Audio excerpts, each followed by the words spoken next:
স্বদেশী জাগরণ মঞ্চ এবং স্বাবলম্বী ভারত অভিযানের প্রান্তীয় বিচারবর্গ এবং ত্রিপুরা প্রান্তের উদ্যোগ 2 দিনের কর্মশালা শুরু হয়। রাজধানী ভগৎ সিং যুব আবাসে হয় এই অনুষ্ঠান। তাতে স্বদেশী জাগরণ মঞ্চের সর্বভারতীয় নেতৃত্ব কাশ্মীরি লালজি সহ অন্যান্যরা উপস্থিত ছিলেন।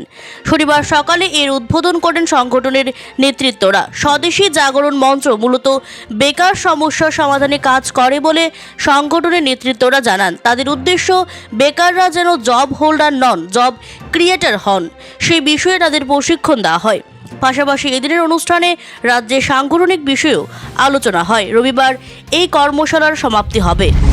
এখানে আমরা স্বদেশী জাগরণ মঞ্চ এবং স্বাবলম্বী ভারত অভিযানের উদ্যোগে বিচার বর্গ এখানে অনুষ্ঠান হতে যাচ্ছে। আমাদের মুখ্য অতিথি রাষ্ট্রীয় সংগঠক স্বদেশী জাগরণ মঞ্চের কাশ্মীরি লালজি এসছেন, আমাদের মধ্যে প্রধান বক্তা। আর আমাদের মধ্যে আরও আছেন আমাদের অন্নদা শঙ্কর পানিগ্রাহীজি, উনি স্বদেশী জাগরণ মঞ্চের সমগ্র সংঘর্ষ বাহিনী প্রমুখ আছেন। আমাদের মধ্যে ত্রিপুরা ইউনিভার্সিটির রেজিস্ট্রার দীপক শর্মা, উনি আমাদের নর্থ ইস্ট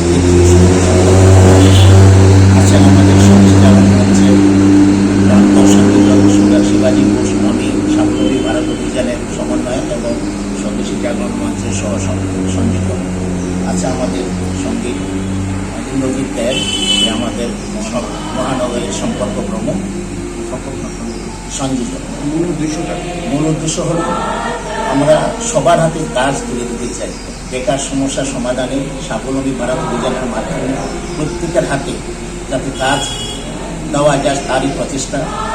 আমাদের এখানে সমস্ত জনগণ এবং মা বাবা যারা গার্জিয়ান সবার কাছে একটাই আদর্শ নিয়ে একটাই বক্তব্য নিয়ে নিতে চাইছি যে পড়াশোনার উদ্দেশ্য শুধু চাকরি নয়, যদি স্বরোজগারি করে তোলা, তাদেরকে স্বাধীনভাবে নিজের পায়ে দাঁড়ানোর ব্যবস্থা করে দেওয়া, তাদের কথা ভাবা, সেই জন্য জব সিকার না হয়ে জব প্রোভাইডার হয় ভবিষ্যতে বড় হয়ে, তার উদ্দেশ্যেই আমাদের এই অভিযান, স্বদেশী জাগরণ মঞ্চের সেই অভিযান।